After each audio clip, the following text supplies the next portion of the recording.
Bom, a gente viu os riscos que podem...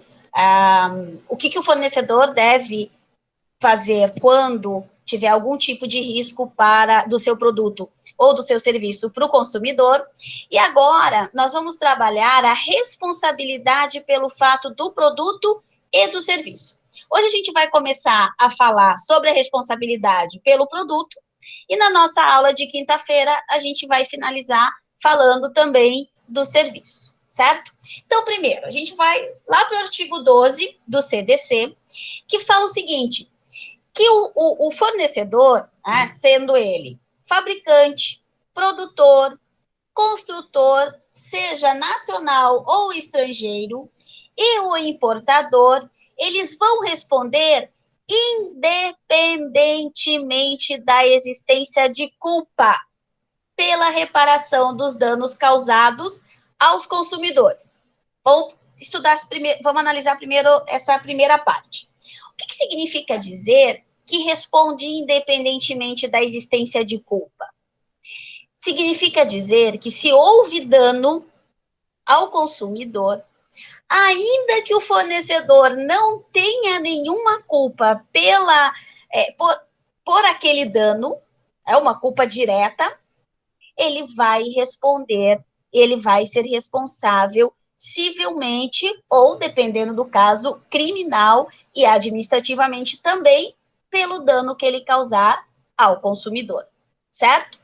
Em que hipóteses? Por defeitos decorrentes do projeto, da fabricação, da construção, da montagem, da fórmula, manipulação, apresentação ou acondicionamento do seu produto, bem como por informações insuficientes ou inadequadas sobre sua utilização e riscos. Então, a gente acabou de ver, no artigo 8º e 9º, que se o produto for nocivo, se ele apresentar algum tipo de nocividade ou periculosidade ao consumidor, o fornecedor é obrigado a informar sobre esses riscos, certo?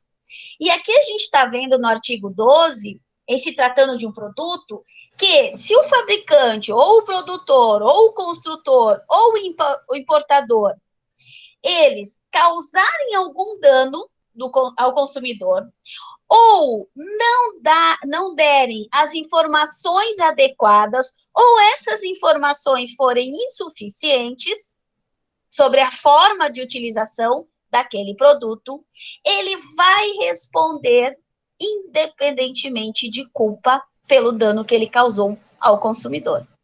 Então, vamos pegar o nosso exemplo do tour de apicultura, tá?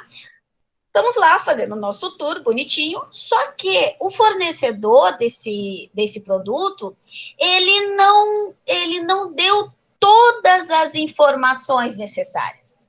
As informações que ele deu para o consumidor, elas foram insuficientes.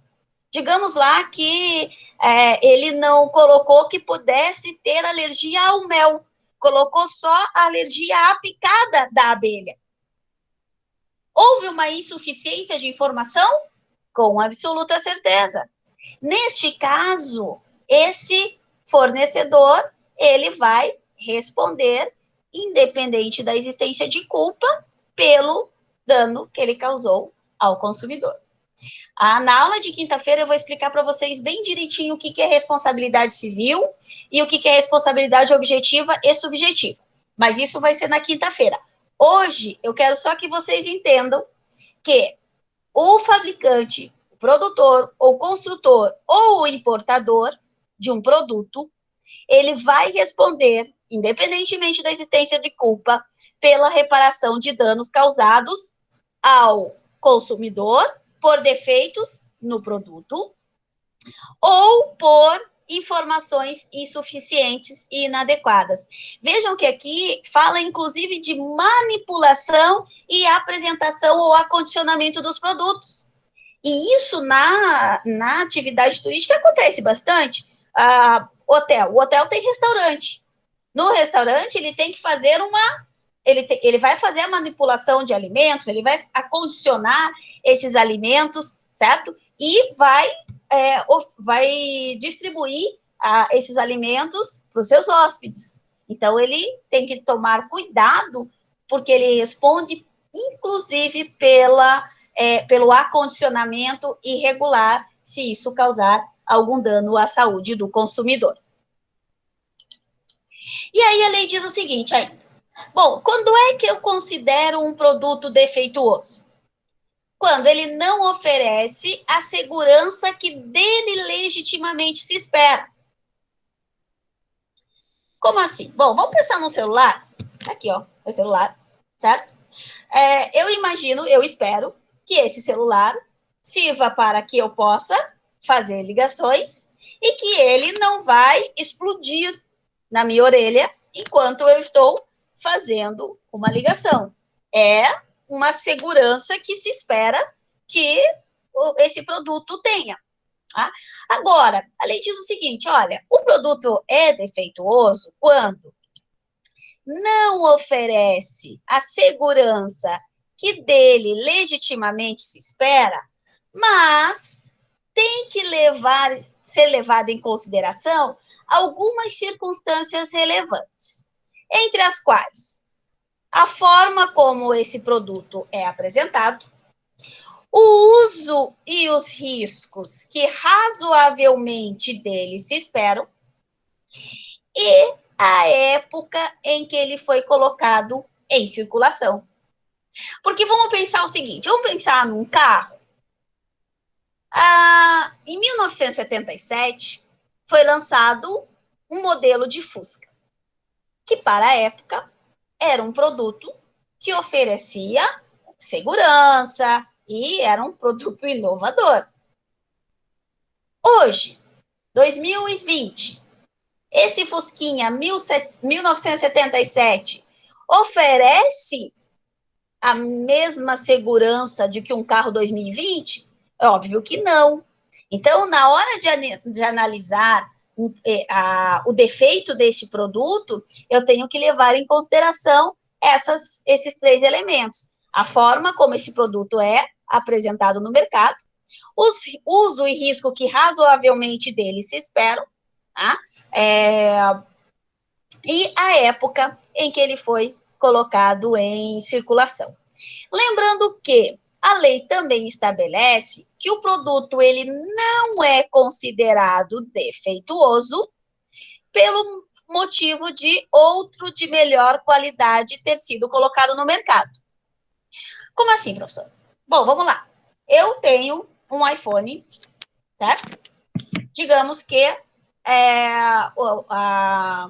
o iPhone hoje tem o iPhone, acho que o 11 é o último, né? Aí eu tenho lá o iPhone 11. Só que vem a Samsung e lança o Samsung 20 Pro, não sei o que lá, mas é um monte de coisa, enfim. Só por isso, o meu iPhone vai ser considerado como defeituoso?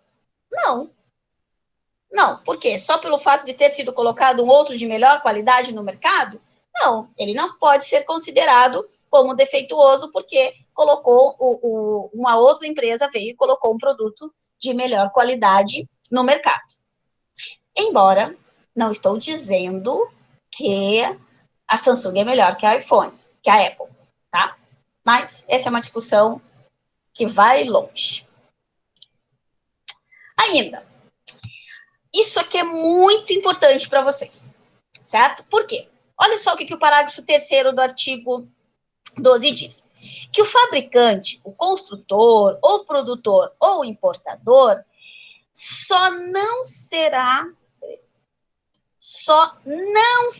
responsabilizado. Olha só não será responsabilizado quando provar. Isso significa que nas outras hipóteses ele vai ser responsabilizado. Lembra que a gente viu lá que é independentemente de culpa? Então, o fabricante, o construtor, o produtor ou o importador só não será responsabilizado quando ele provar ou que não colocou o produto no mercado, ou que ele colocou, mas o defeito não existe, ou que houve culpa exclusiva do consumidor ou do terceiro. Nas outras hipóteses, ele vai ser responsabilizado. Então, vamos lá, olha só. O fabricante, construtor, produtor ou importador só não será responsabilizado quando provar que não colocou o produto no mercado, ou que, embora tenha colocado o produto no mercado, o defeito não existe, ou ainda que houve a culpa exclusiva do consumidor ou de terceiro. E nesse inciso terceiro é que a gente tem que tomar mais cuidado dentro da atividade turística, ou de qualquer atividade. Por quê? Nós vimos os direitos básicos do consumidor. Vimos que a informação sobre os riscos e sobre os perigos da saúde ou a segurança do consumidor são obrigações dos fornecedores dar essa informação adequada. Quando eu não dou essa informação adequada, eu já estou violando o CDC, certo? Agora, se eu dei todas as informações adequadas ao meu consumidor, referente ao produto que ele está usufruindo, e ele violou uma das normas que eu disse que deveriam ser seguidas, então, neste caso, houve culpa exclusiva do consumidor.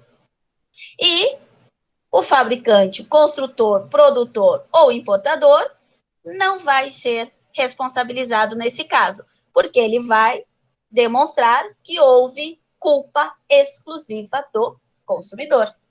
Tá? Vou pegar novamente o telefone. Eu sei que esse telefone não pode ser molhado. Eu não posso usar ele embaixo d'água, não posso usar para tirar foto embaixo d'água. Mas eu entro na piscina com o celular no bolso. Eu posso alegar que houve falha, que o produto é defeituoso? Não. Por quê? Porque no meu manual de instruções está lá que eu não posso mergulhar com o telefone, que o telefone não pode ser molhado, certo? E aí, o fabricante, nesse caso, ele vai ser isento de culpa. Por quê? Porque houve a culpa exclusiva do consumidor. Tudo bem? Lembrando que pode haver a inversão do ônus da prova, como a gente viu na aula de ontem. E aí, não é o consumidor que tem que provar que o produto é defeituoso, e sim o fabricante, no caso, o fornecedor, que vai ter que provar que o consumidor molhou o aparelho e por isso que ele apresentou defeitos. E mais, ele tem que provar que o consumidor ele foi devidamente informado sobre esse risco, sabe, sobre essa proibição. Porque se ele não deu essa informação, ele violou primeiro a lei. E nesse caso, ele vai responder, porque aí ele não deu a informação que o consumidor precisava para utilizar adequadamente o produto. Entenderam a importância de dar as informações corretas ao consumidor, certo? Então, gente, nesse caso, quando a gente fala em colocar um produto ou um serviço no mercado, nós temos que ter uma consciência muito grande sobre a informação que nós vamos dar ao nosso consumidor, ao nosso turista. Porque uma informação errada pode e vai gerar um dano ao fornecedor. E isso pode, dependendo da extensão desse dano, gerar, inclusive, a falência do seu negócio. A gente tem que tomar bastante cuidado com isso.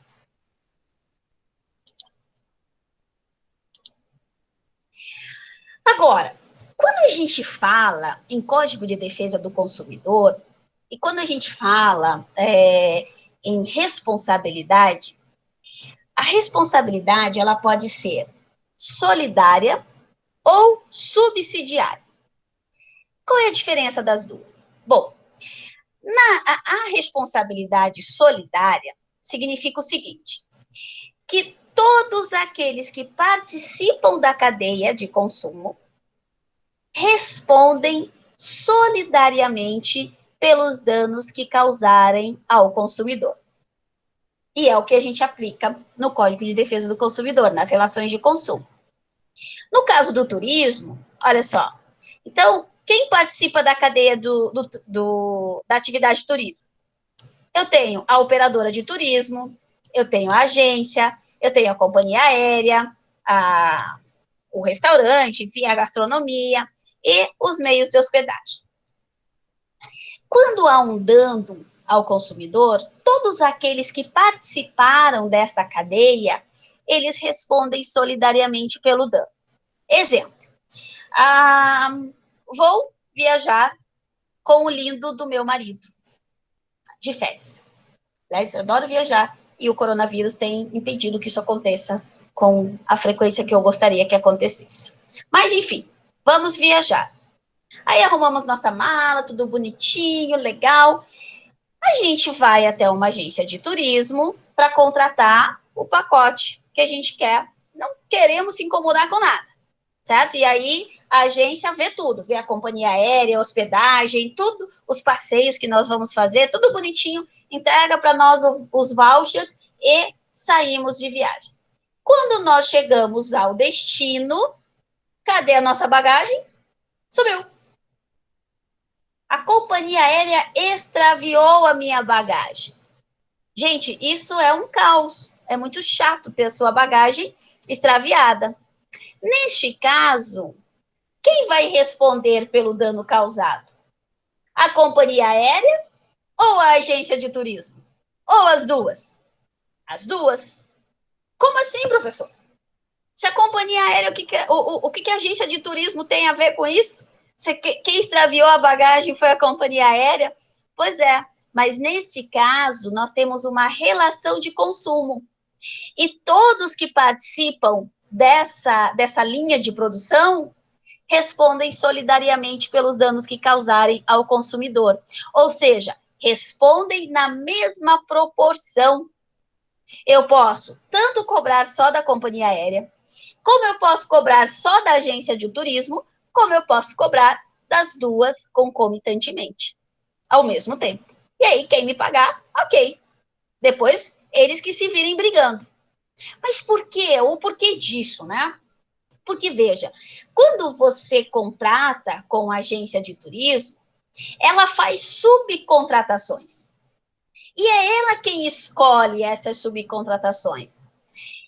E acontece o que nós chamamos de culpa in eligendo, ou seja, culpa na forma de eleição, na forma de escolha desse meu parceiro comercial. E aí você responde por esta eleição errada do seu parceiro de negócio perante o consumidor. Não significa que a agência de turismo depois não possa cobrar o dano da companhia aérea, que é o que a gente chama de ação de regresso, certo? Mas perante o consumidor, para o consumidor, responde tanto a agência de turismo quanto a companhia aérea. E se a agência tivesse junto com a operadora, responderia a operadora, a agência, a companhia, independentemente de ordem, certo? Então, o consumidor, ele pode cobrar de todas ou de qualquer uma delas. A opção é do consumidor. De conteúdo, a nossa aula termina aqui. Na sexta-feira, na quinta, né? A gente vai ver a diferença de responsabilidade subjetiva e objetiva, que é um conteúdo um pouquinho mais pesado, mas eu já vou explicar para vocês a atividade que vocês têm que apresentar para nossa até segunda-feira, certo? Que vai valer 4 pontos para a P2. Então, eu quero que vocês criem um serviço ou produto turístico de aventura, certo? Usando, portanto, a NBR que a gente viu hoje. E aí vocês têm que indicar qual o risco, claro, o produto que vocês criaram, fazer a descrição desse produto, indicando quais os riscos para o consumidor, quais as informações devem ser esclarecidas, os direitos básicos do consumidor, mas exatamente o que a gente fez agora em relação ao primeiro, e um item a mais, quais riscos ao fornecedor, caso haja algum acidente com o consumidor, certo? E aí vocês postam lá no AVA até segunda-feira essa atividade. Eu vou encerrar a gravação, mas eu vou continuar aqui para a gente tirar as dúvidas a respeito desse conteúdo de hoje, certo? Então, parar a apresentação. Deixa eu ver se tem alguma pergunta aqui. Grupo 4, quem vai postar? Tinha uma pergunta aqui, professora, no caso de refrigerante, ele se encaixa nisso? Na questão de indicação se o produto faz mal ou não? Com certeza. Tem açúcar, então para diabético faz mal. Ele tem que fazer essa informação também a respeito dos danos que causar ao consumidor. Eu esqueci de parar de gravar.